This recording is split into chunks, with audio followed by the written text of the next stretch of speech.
오늘 우리에게 주신 하나님의 말씀 보도록 하겠습니다. 오늘 우리에게 주신 하나님의 말씀은 누가복음 15장 11절로 17절까지 말씀입니다. 누가복음 15장 11절부터 17절입니다.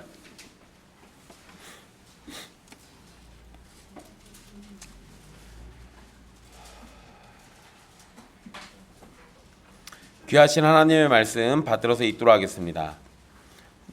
또 이르시되 어떤 사람에게 두 아들이 있는데 그 둘째가 아버지에게 말하되 아버지여 재산 중에서 내게 돌아올 분깃을 내게 주소서 하는지라. 아버지가 그 살림을 각각 나눠 주었더니 그 후 며칠이 안 되어 둘째 아들이 재물을 다 모아 가지고 먼 나라에 가 거기서 허랑방탕하여 그 재산을 낭비하더니 다 없앤 후 그 나라에 크게 흉년이 들어 그가 비로소 궁핍한지라. 가서 그 나라 백성 중 한 사람에게 붙어 사니 그가 그를 들로 보내어 돼지를 치게 하였는데 그가 돼지 먹는 쥐염 열매로 배를 채우고자 하되 주는 자가 없는지라. 이에 스스로 돌이켜 이르되 내 아버지에게는 양식이 풍족한 품꾼이 얼마나 많은가. 나는 여기서 줄여 죽는구나. 아멘. 이 말씀은 살아계신 하나님의 말씀입니다.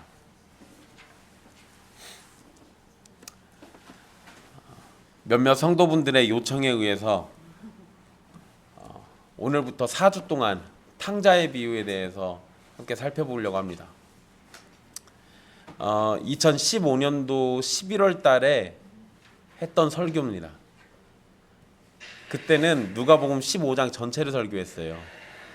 앞에 두 가지 비유가 더 있습니다. 일단 오늘 우리가 살필 이 말씀 탕자의 비유라고 알려져 있는 예수님의 비유 가운데 하나입니다.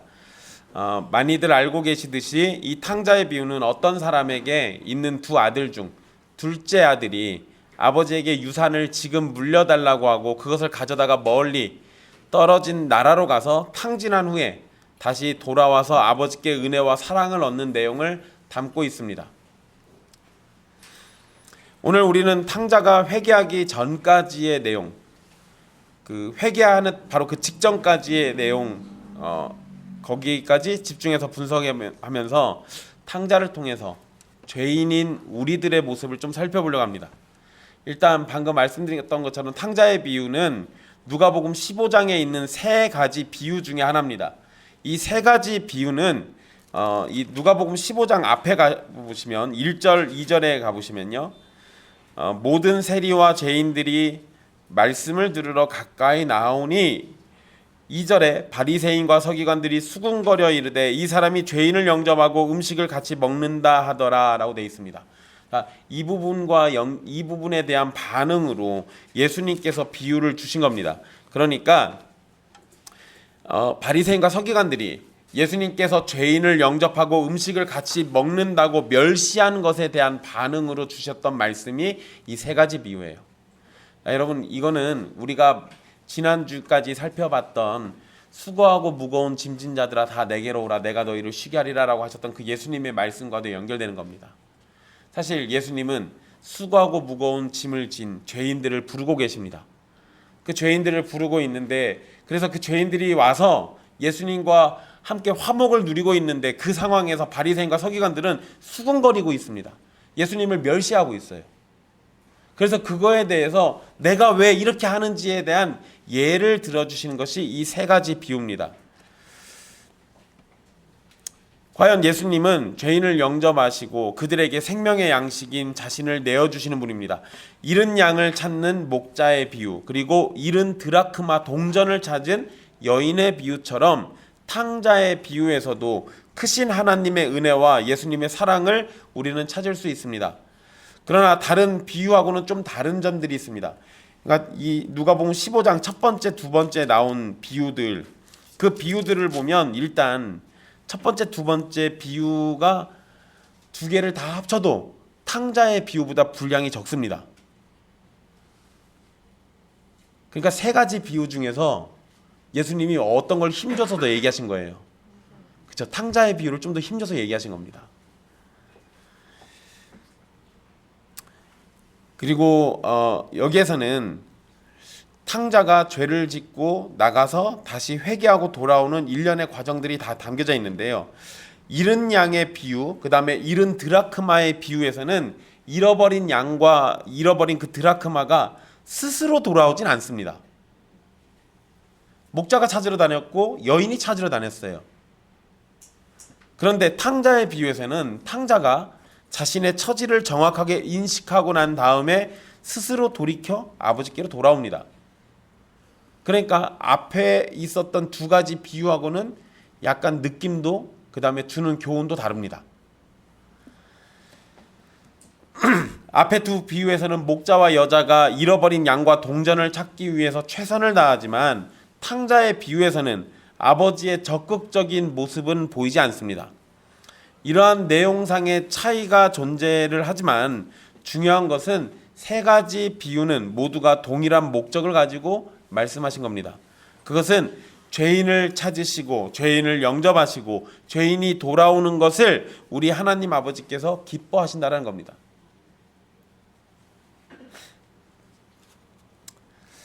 탕자의 비유에서는 앞에 두 비유와는 달리 좀 더 바리새인들과 서기관들의 관점을 무너뜨리는 비유입니다. 죄인을 받아들이고 그들과 식사를 했다는 이유로 비판적 태도를 보인 것이 얼마나 무지하고 하나님의 뜻과는 다른 태도인가를 지적한다는 것입니다.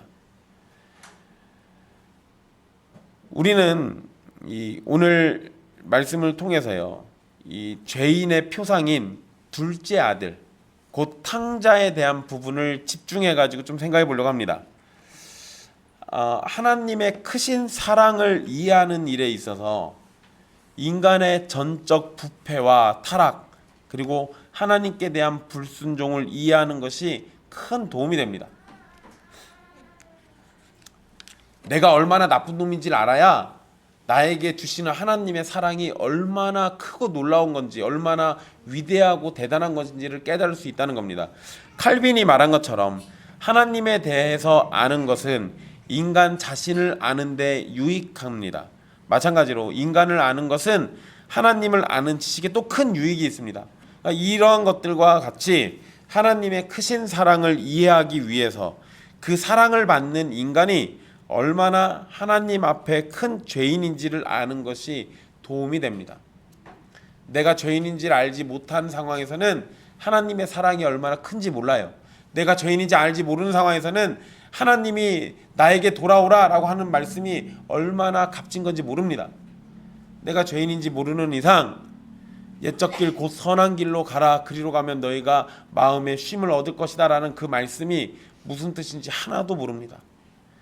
내가 죄인이란 사실을 스스로 알지 못하는 이상 수고하고 무거운 짐진 자들아 다 내게로 오라는 말이 그냥 공허하게 들리는 거예요. 우리 삶의 모습을 두고 생각해 본다면 우리는 결코 하나님 앞에 의인이 아닙니다. 그냥 보통 사람도 아닙니다. 우리의 삶의 세밀한 부분까지 생각해 본다면 우리는 정말 하나님 앞에 추악한 죄인들입니다. 그러나 놀라운 것은 바로 그러한 죄인들을 사랑하셔서 자신의 아들을 죽이기까지 하신 하나님의 크신 사랑이 있다는 겁니다. 바로 그렇게 크신 하나님의 사랑을 알기 위해서 우리는 우리의 죄악됨을 먼저 바르게 바라봐야 합니다. 자신을 돌아보는 데 있어서 탕자의 비유가 큰 유익이 됩니다. 본문에 보면 어떤 사람에게 두 아들이 있다라고 얘기합니다. 그런데 두 아들 중에서 둘째가 아버지에게 이렇게 말합니다. 아버지여, 재산 중에서 내게 돌아올 분깃을 내게 주소서. 혜성이가 없었어야 제가 비유를 들기 좋은데. 여러분, 유대인들은 자녀들에게 유산을 물려줄 때 큰아들에게는 다른 아들들보다 2배 많은 유산을 물려줍니다. 그래서 만약에 아들이 셋 있다, 그러면 첫째는 아버지의 유산의 몇 분의 몇을 가져요? 4분의 2를 받아야 다른 아들들보다 2배죠. 그죠? 그러니까 지금 둘이 있으면 3분의 2를 받아야 다른 아들보다 2배예요. 그죠? 그러니까 쉽게 생각하면 그냥 큰 아들은 2명이 있다 생각하시면 쉽습니다. 그럼 계산이 빨라요. 그러니까 지금 이 본문의 말씀대로 하면 큰 아들은 아버지 재산의 3분의 1을 물려받고 작은 아들은 아버지의 3분의 1을 물려받으면 됩니다. 그런데 이거는 아버지가 죽었을 때 물려받는 유산입니다. 아버지가 살아계신 경우에는 훨씬 더 적은 유산을 받게 됩니다. 그래서 이와 관련해 가지고 학자들이 연구한 결과에 따르면 10분의 1 정도밖에 못 받는데요. 그러니까 원래 받기로 한 것보다 훨씬 적게 받는 겁니다. 여러분 생각을 해보세요. 여러분 같으면은 아버지가 100억 있다고 합시다. 100억. 그러면 3분의 1이면 33억. 근데 10분의 1이면 10억. 그 10억이 학자들이 근데 정확하게 얘기를 안 해요. 원래 받기로 한 거에 10분의 1인지 전체 10분의 1인지. 전체 10분의 1이면 10억이고 원래 받기로 한 거에 10분의 1이면 3억으로 줍니다. 어쨌든 확실한 거는 아버지가 돌아가시 전에 유산을 먼저 받아버리면 원래 받기로 한 것보다 훨씬 적게 받아요.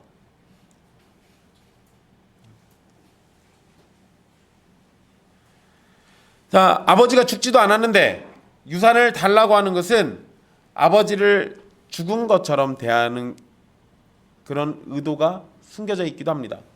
일단 사실 아버지가 죽기 전에 유산을 나누는 것은 당시에 흔한 일은 아닙니다. 물론 아버지가 나이가 많고 곧 죽을 것이 예상될 때 유산을 나누기도 합니다. 그렇지만 정황상 둘째 아들이 유산을 먼저 달라고 한 것은 아버지의 죽음이 예상되었다기보다 그냥 유산을 먼저 받아서 마음대로 쓸 생각이 앞섰던 겁니다. 물론 유산을 먼저 달라고 했다고 가족을 떠나거나 아버지와 인연을 끊어버리겠다라는 의미는 아닙니다.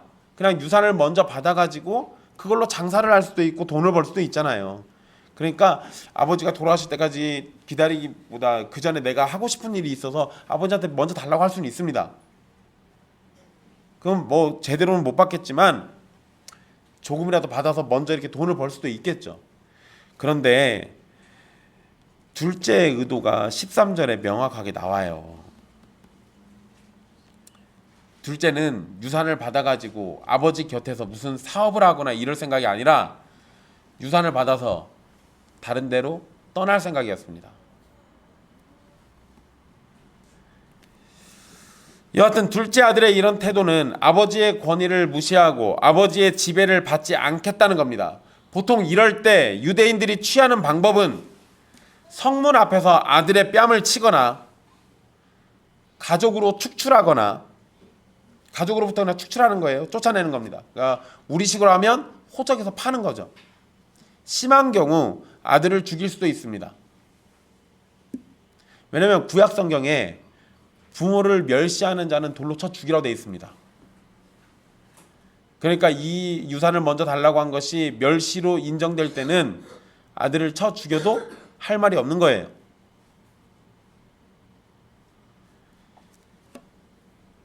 이러한 시대적인 배경이 있음에도 도대체 왜 둘째 아들은 유산을 먼저 달라고 했는지, 왜 그런 무서운 이야기를 아버지에게 했던 것인지, 사실 왜 그런지에 대해서는 정확하게는 우리가 알 수는 없습니다. 그런데 우리가 생각을 좀 해볼 수 있어요. 일단 우리가 성경을 통해서 알 수 있는 정보는 이 둘째는 아버지와 형이 있다는 것이 전부입니다. 그러니까 배경 속에 나온 얘기는 아버지가 있고 그 다음에 자기의 형이 있어요. 그리고 내가 있는 겁니다. 그런데 당시 문화적인 배경을 생각해 본다면 이 둘째는 아버지의 권위에 복종해야 합니다. 그리고 자기 위에 있는 형의 권위에도 복종해야 합니다. 이 집안에서 종들을 제외하고 둘째 아들의 위치는 가장 마지막인 거예요. 이러한 정보를 가지고 우리가 생각할 수 있는 것은 이 둘째 아들의 행동의 원인은 아버지와 형의 권위에 복종하기 싫었다는 겁니다.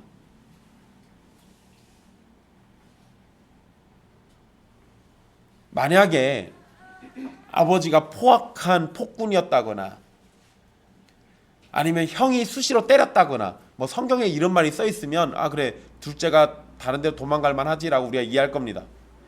근데 여러분 나와 있는 배경을 보면 아버지는 결코 포악한 분이 아니에요. 그리고 아버지께 순종적인 형의 모습을 봐도 형도 그렇게 나쁜 놈처럼 보이진 않습니다. 그러면 우리가 내릴 수 있는 결론은 하나예요. 이 둘째는 아버지와 형의 위치를 자신이 공경해야 하는 그 대상들을 공경하고 싶지 않았던 거예요. 아버지와 형을 공경해야 하는 위치에 대해서 불만을 품고 벗어나고 싶어 했다는 점, 이걸 제외하고는 이 둘째 아들이 집안에서 쫓겨나거나 죽을지도 모를 이야기를 할 이유를 찾을 수가 없습니다. 실제로 이 둘째가 했던 행동은 당시 사회에서 자식이 아버지와 가족에게 할 수 있는 가장 치욕적인 일입니다. 그냥 돈 가지고 도망가 버리는 거니까요. 그런데 둘째의 언행으로 보건대 아버지와 가족의 치욕에 대해서 전혀 신경을 쓰고 있지 않습니다. 그래서 그냥 둘째는 12절에 보면 아버지에게 말하여 이르되 재산 중에서 내게 돌아올 분깃을 내게 주소서, 그냥 이러고 말잖아요. 앞에서 말씀드린 것처럼 아버지가 죽고 난 후에 받는 것보다 훨씬 더 적은 유산을 받게 될 것인데 조금이라도 챙겨서 그냥 이 집을 떠나려고 하는 것을 생각한다면 둘째는 아버지의 권위에 대해서 그냥 저항하는 겁니다. 이 부분에서 우리는 아담을 보게 됩니다. 아담이 에덴 동산에서 선악을 알게 하는 나무의 열매를 먹었을 때 아담은 한 과일을 따서 먹은 것이 아니라 하나님의 권위에 도전하고 하나님을 의존하는 삶을 버리고 스스로 자립하겠다는 의지가 있는 겁니다. 마치 둘째 아들이 아버지의 권위에서 벗어나고 아버지를 의존하는 삶을 끝내고 스스로 돈 가지고 나 혼자 살겠다고 나가는 것처럼 아담이 선악과를 먹은 것은 하나님의 권위에서 벗어나 자유롭게 살고자 하는 바람인 거예요. 그러니까 이 둘째 아들의 행동은 사실상 아담의 행동과 같은 겁니다. 근데 제가 이렇게 얘기했다고 해서 그 목사님 둘째 아들이니까 아담도 혹시 형이 있나요? 아니요. 그냥 둘째 아들의 행동이 아담과 같다는 얘기예요. 혹시나 그런 거 물어보지 마세요. 자, 둘째 아들은 계속해서 아버지의 집에 살았다라면 아버지가 돌아가시기 전까지는 아버지의 권위에 순종하고 아버지의 명령에 따라서 아버지가 자신에게 부여하는 모든 의무를 다해야 합니다. 이러한 것들을 충실히 수행할 때 둘째는 약속된 유산을 물려받게 되는 겁니다. 그러나 둘째는 이 과정을 다 생략해버리고 그냥 유산의 일부분이라도 빨리 받아서 아버지로부터 떠나 모든 책임과 의무를 벗어버리고 자기 마음대로 살고 싶었을 뿐입니다. 여러분 12절에 마지막에 보시면 아버지가 그 살림을 각각 나누어 주었더니 이렇게 돼 있잖아요. 거기에 그 살림이라고 번역된 단어는 생명이라는 뜻이 포함되어 있습니다. 그러니까 그렇게 집어넣어서 읽으면 둘째 아들은 아버지의 생명 가운데 자신의 몫을 달라고 한 것과 같은 거예요. 자, 둘째 아들이 유산을 받게 되자 13절에 보시면 그 후 며칠이 안 돼요 이렇게 되어 있습니다. 둘째는 며칠이 지나지 않아서 재물을 다 모아가지고 먼 나라로 떠났다라고 되어 있습니다.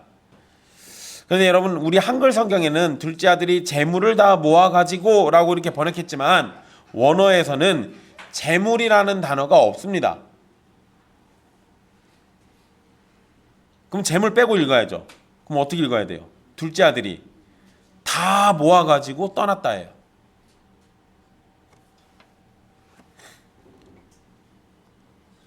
여기에서 이 모든 것을 다 모아가지고 떠났다라고 할 때 그 모든 것에는 재물뿐만 아니라 가족과 아버지에 대한 미련, 사랑, 애정 이런 것까지 다 포함하는 겁니다.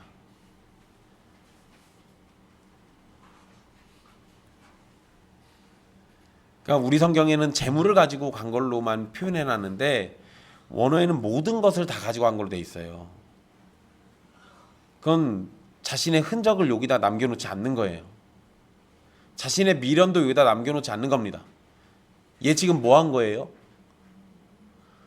나라는 존재를 아버지로부터 완전히 지워서, 그리고 내 안에서도 아버지를 완전히 지워서, 그리고 딴 데 가서 새롭게 자기 혼자 시작해보고 싶었던 거예요.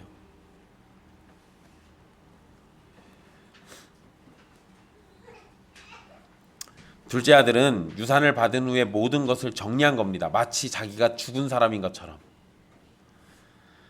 이제 이곳에서, 그 아버지가 사는 바로 그곳에서는 자신의 이름이나 흔적 이런 것들이 없도록 모든 것을 싹 다 정리하고, 자신의 마음속에서도 이제 아버지와 형과 다른 가족들이 있는 이곳에 대한 모든 것을 정리합니다. 그리고 떠난 거예요. 그러니까 얘가 지금 돈만 가지고 갔다고 생각하지 마세요. 얘는 그냥 아버지를 확실히 지우고 떠난 거예요. 게다가 여러분, 얘가 떠나서 간 데가 어디 갔습니까? 어딘지는 모르겠으나 일단 먼 나라라고 얘기했으니까 이거 이방이에요. 그죠? 이방 지역입니다. 여러분, 유대인이 약속의 땅인 이스라엘을 떠난다는 것은 하나님의 언약으로부터 떠난다는 것을 의미합니다. 유대인에게 있어서 언약으로부터 떠난다는 것은 죽음을 의미합니다. 그러니까 이 둘째는 지금 하나님의 언약, 그것을 떠나서 죽음을 향해 애초에 간 거였어요. 그리고 둘째는 사실상 그딴 거에는 별로 관심이 없었습니다. 그냥 뭐만 필요해요? 자유롭고 싶었던 거예요. 그냥 자유롭고 싶은 거. 마치 아담이 선악과를 먹으면 죽는다는 하나님의 계명을 어기고 하나님의 언약을 파기해서 자유롭게 살고 싶었던 것처럼 그렇게 말하는 겁니다. 탕자는 이방 나라로 간 후에 거기에서 허랑방탕하여 그 재산을 낭비했다라고 성경은 기록하고 있습니다. 여기에서 이 허랑방탕이라는 단어는 흩뿌리다라는 뜻이에요. 흩뿌리다가 뭐죠? 이게 뿌리는 거예요. 도대체 어떻게 재산을 쓰면은 그렇게 흩뿌릴 수 있을까요? 여러분, 재미나게 이 흩뿌리다라는 의미의 이 단어가 돈과 연관돼 있으면 낭비하다라는 의미가 있는데요. 여러분, 마치 바람에 먼지가 날려지는 것처럼 재산을 공중에 뿌려가지고 싸그리 다 흩어지게 만들고, 바람에 날아간 먼지는 다시 찾을 수 있습니까? 없습니까? 못 찾죠. 그렇게 된 상태를 얘기해요. 그러니까 얘가 돈을 어떻게 썼다는 거예요?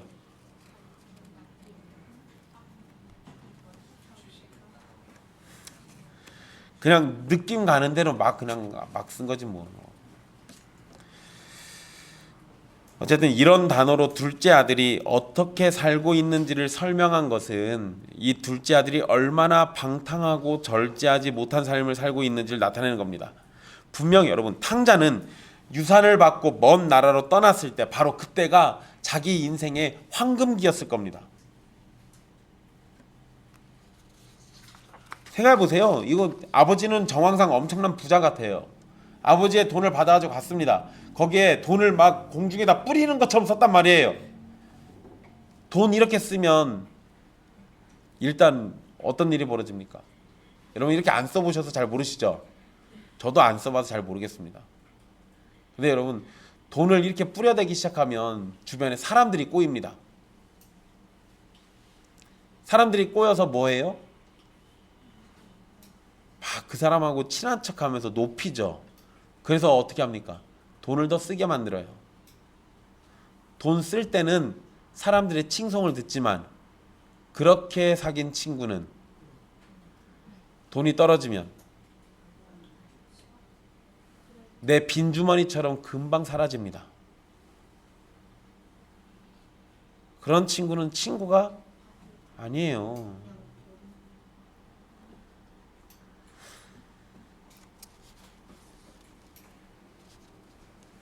이제 자신은 아버지와 형의 그늘에서 벗어나서 자유롭게 내 마음껏 살아갈 수 있고, 또한 자신에게 주어진 유산으로 충분히 그렇게 살면서 계속 자신이 누리는 것들을 충분히 누릴 수 있을 것이라고 생각했을 겁니다. 돈을 막 흩뿌려대면서 여전히 나는 계속해서 이렇게 살 수 있을 거야 라고 생각하니까 돈이 다 떨어질 때까지 그걸 몰랐겠죠. 만약에 돈을 흩뿌리면서 돈이 점점 주네? 돈이 주는데 어떡하지? 이런 거 고민했다면 얘가 돈을 그렇게 썼겠어요? 그런 거 고민 안 하고 썼으니까 돈이 다 떨어진지도 모르죠.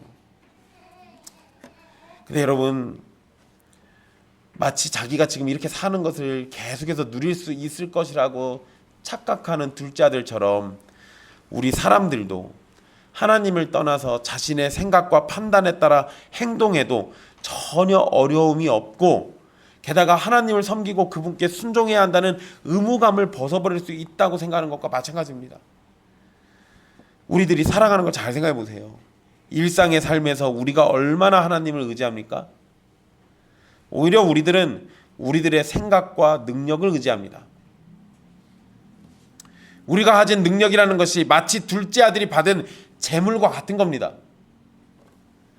원래는 내 것이 아니라 아버지의 것인데 그것이 나에게 주어졌을 때 그것만 있으면 내가 충분히 살 수 있을 것이라 생각한다는 겁니다. 그러나 정작 우리는 하나님께 받은 재능이 있어도 하나님께서 은혜를 베푸시지 않으면 결국 그 재능은 구원에 합당하지 않은 것이 되고 맙니다. 그러나 보통 사람들은 결코 그렇게 생각하지 않아요.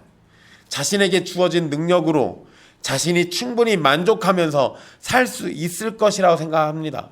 그렇지만 정작 하나님이 없는 인간의 삶이 얼마나 만족하지 못하는 삶인지 우리는 주위를 둘러보면서 쉽게 알 수 있습니다.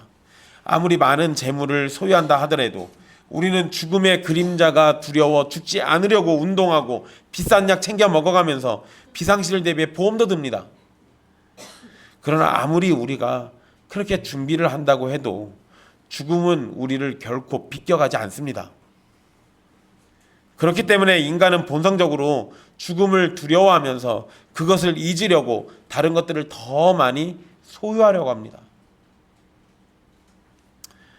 그러나 내가 천하의 모든 걸 다 가진다 한들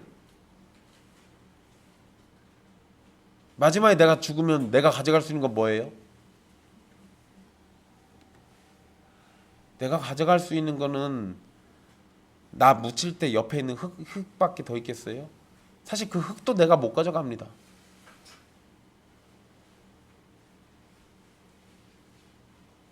내가 삼성전자 회장이 되든 현대자동차 회장이 되든 돈을 아무리 갖고 있어도 죽으면 그 돈이 아무짝에 쓸모가 없잖아요. 그럼 여러분 생각해 보세요. 내가 그렇게 싸질머지고 있다가 죽으면 둘째 아들이 흩뿌려서 돈 쓴 거랑 뭔 차이가 있어요?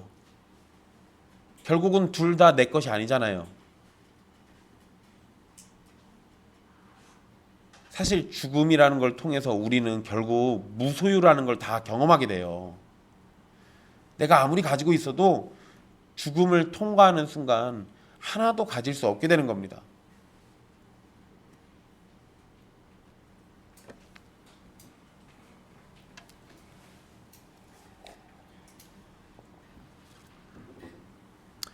하나님을 소유하지 않는다면 결코 죽음을 이겨낼 힘을 얻을 수 없습니다. 이 세상에서나 죽음 이후의 세상에서도 결코 만족을 누릴 수 없는 것이 바로 우리 사람이에요. 그렇지만 보통의 사람들은 결코 이렇게 생각하지 않습니다. 탕자처럼 나에게 있는 것들로 나는 충분히 성공할 수 있고 나는 충분히 즐길 수 있고 나는 충분히 행복할 수 있다고 생각합니다. 그러나 탕자의 생각과는 달리 모든 것을 탕진하게 됩니다. 아마도 이렇게 될 것을 미리 알았다면 탕자는 결코 아버지의 곁을 떠나지 않았을 겁니다. 그러나 인간은 언제나 무지해서 자신에게 어려움이 직면하기 전에는 자신의 생각과 재능이 얼마나 가치가 없는지를 알지 못합니다. 14절에 보면 탕자가 재산을 모두 없앤 후에 그 나라에 큰 흉년이 들었다라고 기록하고 있습니다. 그리고 탕자는 궁핍하게 됐다라고 기록합니다.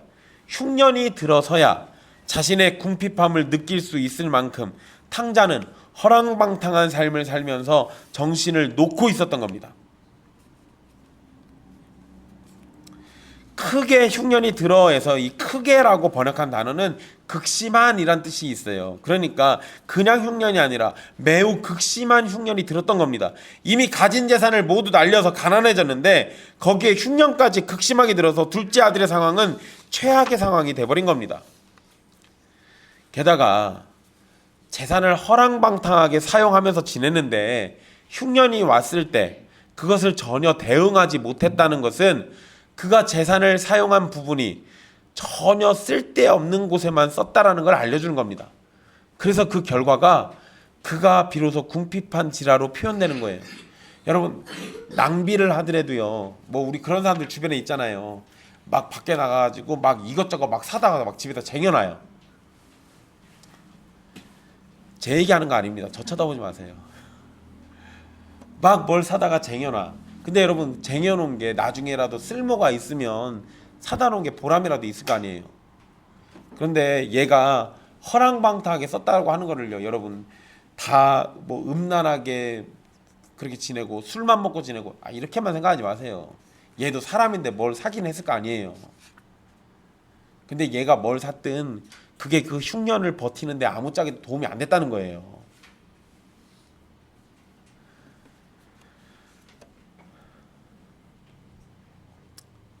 그래서 궁핍하게 된 그 상황에, 그 궁핍함에 정신이 든 탕자는 그 나라 백성 중 한 사람에게 얹혀 살게 됩니다. 그래서 여러분 15절에 보시면 가서 그 나라 백성 중 한 사람에게 붙여 사니 이렇게 돼 있잖아요. 그 붙여 살다라는 표현이요, 관계를 맺다라는 의미가 있어요. 근데 관계를 맺다라는 그 의미가 이 주인과 종의 관계로도 이해가 됩니다. 그러면 이건 뭔 소리예요? 얘가 지금 어딘가에 취직한 거예요. 고용된 겁니다.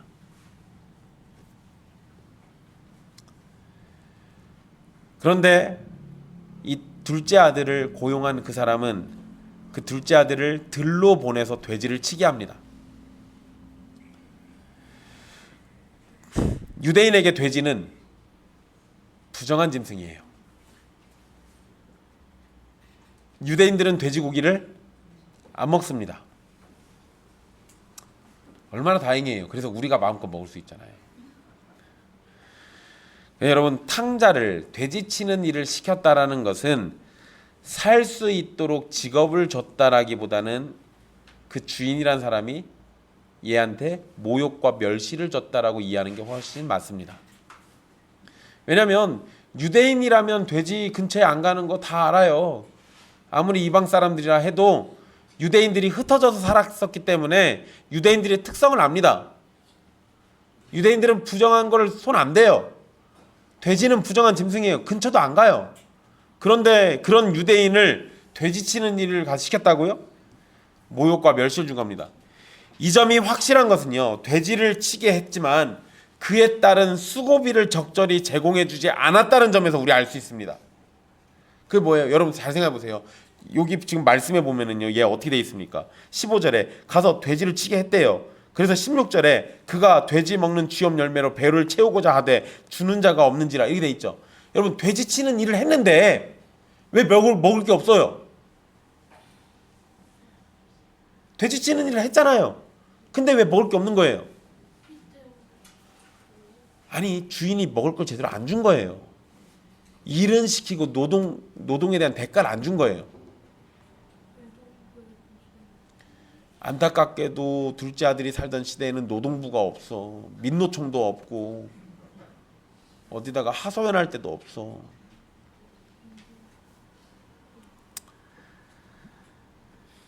그러니까 이 적절한 수고비를 제공하지 않았다는 걸 통해서 우린 또 뭘 알 수 있냐면, 지금 이 탕자가 붙어 사는 그 사람은 이 탕자가 자신에게 얹혀 사는 것도 싫은 거예요.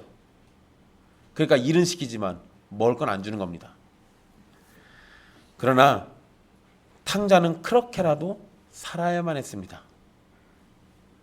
파탄의 지경에서 탕자는 일자리를 찾았고 스스로 일어날 수 있을 거라 생각했겠지만 지금은 흉년이고 어디에서든 허랑방탕한 탕자를 일꾼으로 쓸 사람이 아무도 없습니다. 그나마 돼지를 치면서 그곳에서 살 수 있도록 허락을 해준 이 사람으로 인해서 잠시라도 생명을 연장할 수 있는 겁니다. 자신이 선택한 이 나라에서 어떻게든 자신의 생각대로 자유롭게 잘 살아야 하는데 탕자의 생각과는 달리 재산은 날리고 지금의 처지는 유대인들의 개념에는 저주에 가까운 돼지를 치는 일을 하고 있으니 탕자에게는 최악의 상황인 겁니다. 그런데 더욱 최악의 상황이 뭐냐면 부정하게 여기는 돼지가 먹는 쥐염 열매라도 먹고 싶은 갈망이 자신에게 가득하다는 겁니다. 거기에 더 슬픈 건 아무도 쥐염 열매라도 주는 사람이 없었다라는 거예요.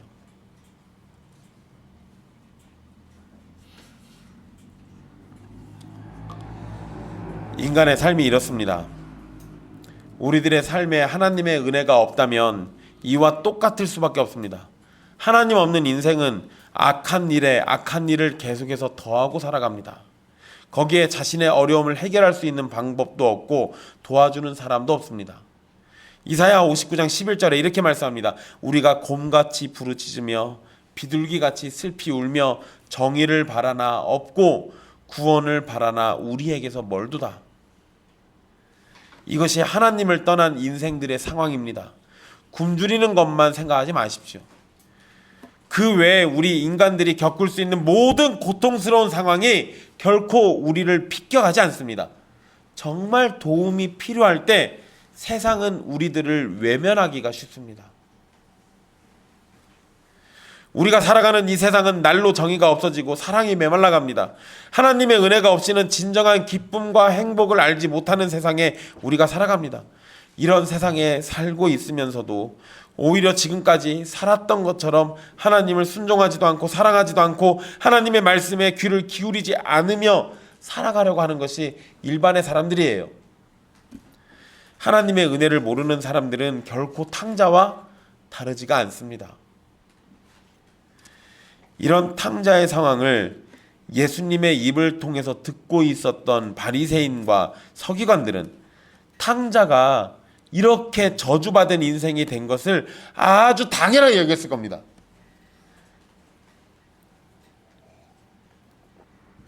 여러분 16절까지만 말씀을 끊고 생각해 보세요. 저걸로 결론이 났다고 생각해 보세요. 그럼 유대인들이 뭔 생각했겠습니까?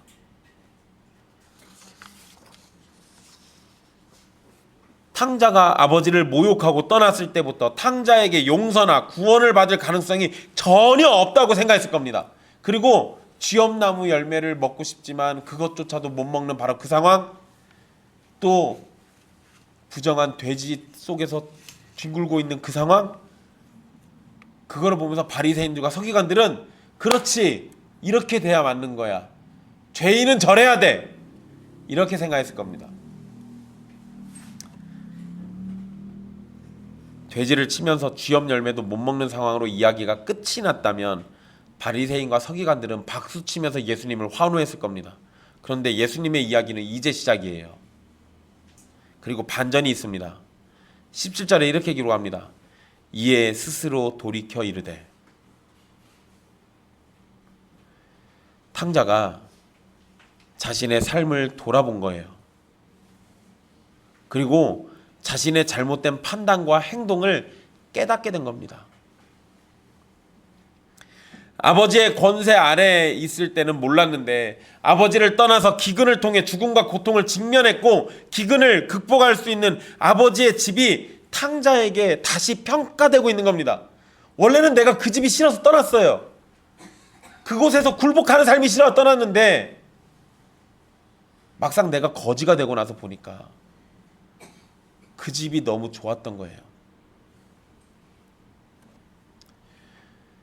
비록 내가 그곳에서는 아버지께 복종할 수밖에 없었지만 오히려 그것이 나에게 더욱 큰 유익이었고 이러한 고통과 괴로움을 겪지 않아도 될 수 있었던 환경입니다.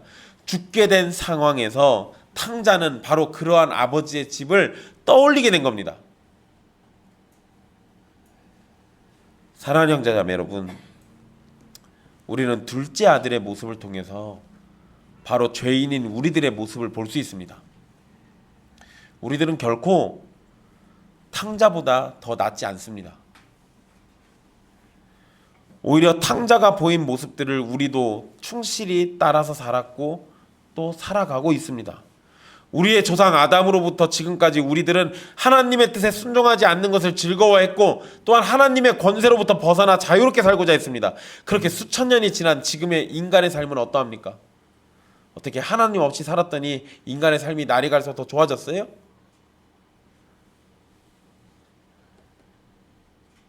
하나님 없는 인생 사니까 사람들이 날이 갈수록 더 행복해합니까?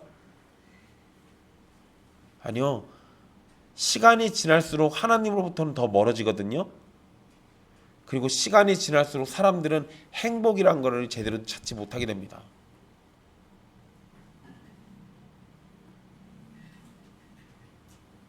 여러분 잘 생각해 보세요. 우리 사람과 사람 사이에서 행복을 느끼는 일이 요즘 어떻게 많이 있어요? 여러분 사람 만나는 게 행복합니까? 핸드폰 쳐다보는 게 행복합니까?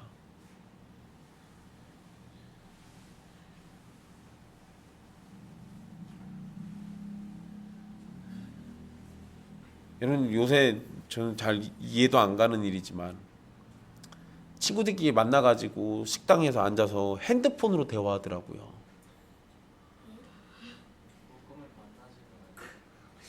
그걸 왜 나한테 물어봐? 난 안 그랬는데. 난 왜 그런지 잘 모르겠어요. 근데 여러분 사람과 사람 사이에서 행복을 느끼는 게 아주 불편한 시대예요. 이젠 그런 게 없어요. 그런 게 희박한 세상이에요. 하나님을 떠나면 떠날수록 사람들은 점점 더 피폐해집니다. 사람들이 하나님으로부터 멀어지면 멀어질수록 행복과는 더욱더 멀어지는 거예요.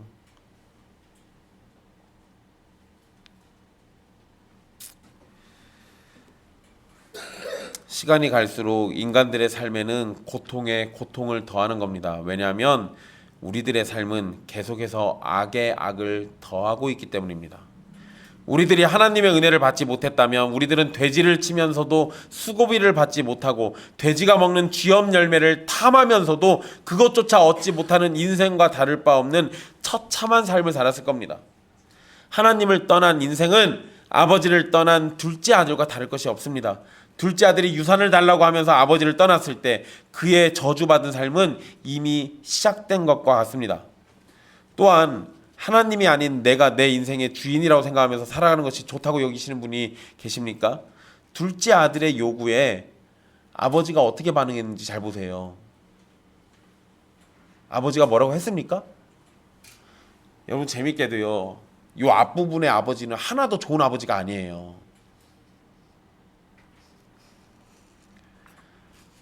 물론 이 아버지가 하나님을 상징하기 때문에 이렇게 표현하는 게 약간 무리일 수도 있는데요. 일단 앞부분에서 그 아버지는 둘째 아들이 잘못된 행동을 하고 있는데 아무 얘기도 안 하시잖아요. 그냥 내버려 두잖아요.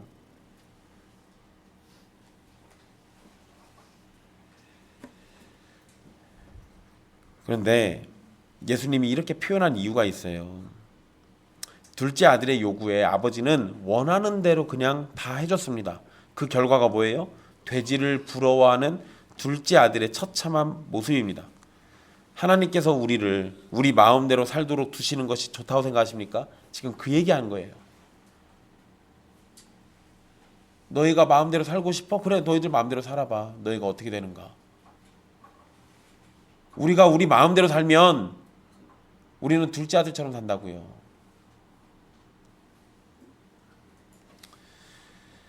마음대로 사는 게 좋다면 그런 사람의 마지막은 돼지보다 못한 삶을 살다가 영원한 저주와 심판에 빠지는 겁니다.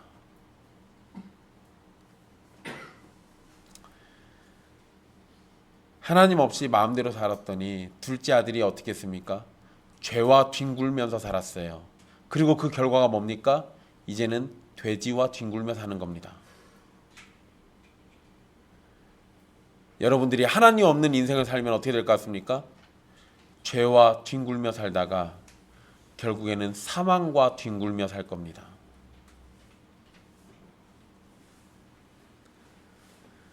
하나님께서 여러분을 마음대로 두지 않으시고 하나님의 뜻대로 여러분을 인도하고 다스리고 때로 채찍질 하신다면 그것은 여러분이 사랑을 받고 있다는 증거입니다.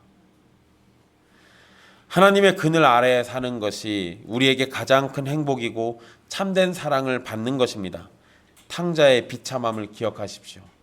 그리고 하나님이 여러분을 사랑하심을 기억하십시오. 기도하겠습니다.